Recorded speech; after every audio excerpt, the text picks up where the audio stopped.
کندهار د نږدې 3 میلیون وګړو په لرلو سره خو بیا هم په 48 ساعتونو کې یوازې 2 ساعته برېښنا لري. په تېرو 15 کلونو کې دې ښار ته د برېښنا برابرولو په موخه څه باندې 100 میلیون ډالر بهرنۍ مرستې لګول شوي، خو د همګړۍ یوازې 12 میګا واټه برېښنا لري.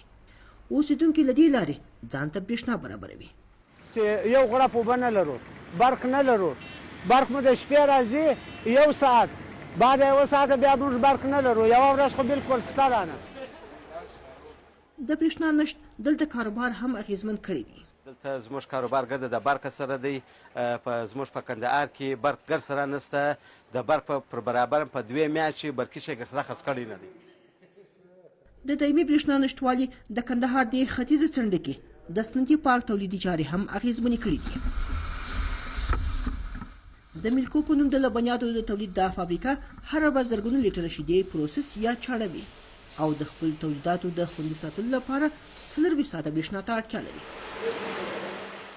د دې فابریکې چلونکي وایي د اړتیا وړ برېښنا لویه برخه د ډیزلي جنراتورونو په مټ برابروي.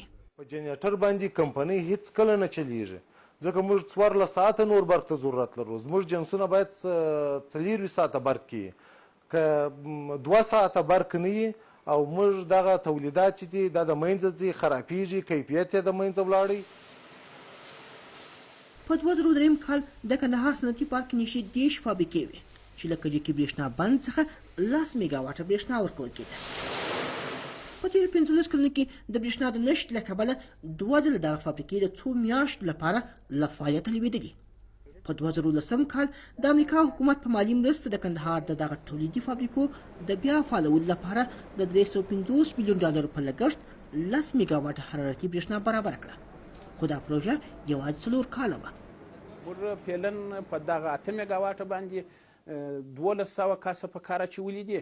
یوازې په صنعت کې په وچه میوه کې هم 6000 تر 9000 کس پورې په وچه میوه کې موږ په کار اچولي دي په دغه 8 میګا واټه، او که چیرې دا 40 میګا واټه سي دغه فابریکات به د 40 میګا واټو سره د 200 څخه 600 ته پورته سي. کندهار ښار او دغه ولایت کې صنعتي پارک 160 میګا واټه برېښنا ته اړتیا لري.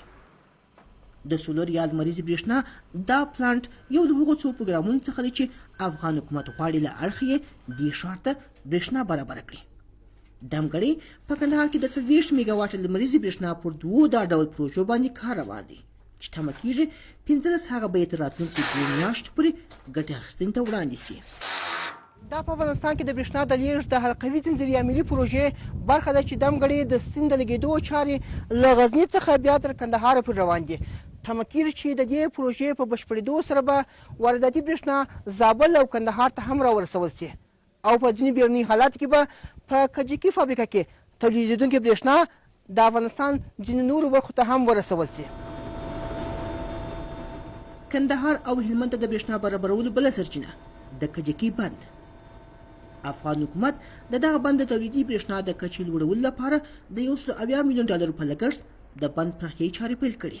د دغه پروژې په بشپړېدو سره به یې د برېښنا د تولید کچه چې اوس 50 میګا واټه ده 150 ته لوړه سي. خو دا چې د سلګونه میلیون ډالرو په لګولو سره کندهار روښانه نه سو، خلک لا هم شک لري چې دا ځل به حکومت وتوانېږي د دوی کورونه رڼا کړي که نه.